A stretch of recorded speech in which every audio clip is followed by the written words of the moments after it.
So one of the emergent properties of the entire cerebral cortex is intelligence. And we've toyed with various versions through the centuries of what is intelligence. And of late, I actually don't really know the latest thinking on this in the world of psychology, but at one recent point, the idea of G as a general intelligence, a measure of general intelligence, had some degree of popularity. I think that right now, what has become more popular, what has become more evident, is that there are a number of intelligences that emerge from the cerebral cortex, and in fact also from the cerebellar cortex. Remember that the cerebellar cortex is really important for finely tuned and very delicate movements that we actually teach ourselves. So dance movements and playing musical instruments and athletic movements, all of these kinds of things depend on cerebellum. So intelligence and an ability to develop the cortices to produce intelligence and intelligences is something that happens over development. And as it turns out, problems with developmental intellectual, which is another word for cognitive, intellectual disability, that's about 5% of the population. So this problems with intelligence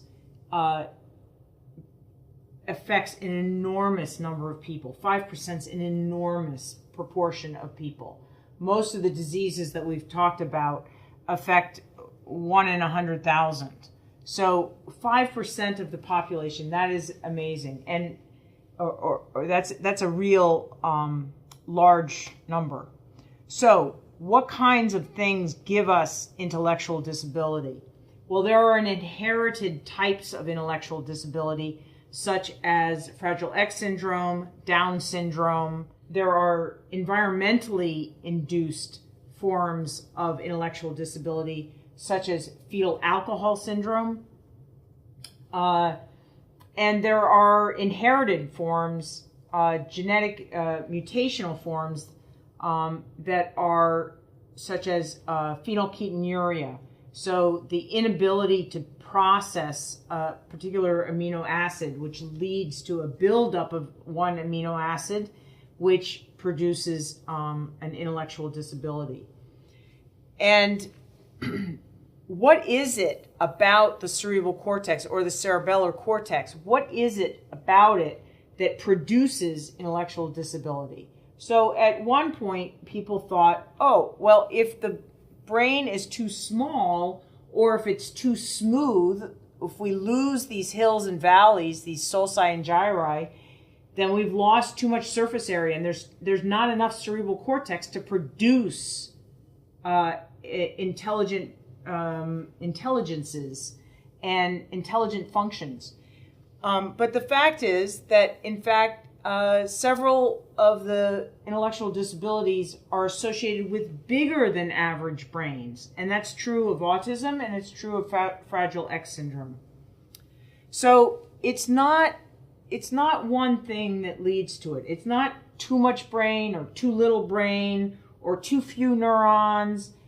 It can be each of those things. It can also be misdirected dendrites. It can be misaligned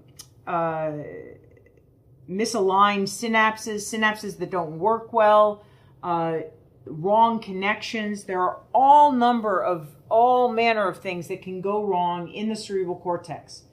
But one of the most interesting things that we've learned is that even as there are problems with some pieces of cognition, other pieces of cognition can be just fine and maybe even flourish. And that's something that is evident in the syndrome that we call the savant syndrome. So people who are, for instance, compromised in social behavior, but can calculate the day of the week of any date in the last 3 millennia. So these people have intelligence. They may have mathematical or artistic or musical intelligences that are off the charts, but they also have intelligences that are not working so well.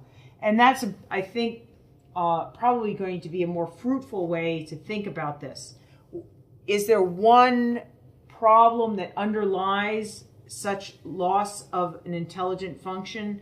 And the answer is probably almost certainly not. But there are multiple ways, and hopefully in the next years we will start to identify exactly what's gone wrong in these various syndromes and start to be able to correct it.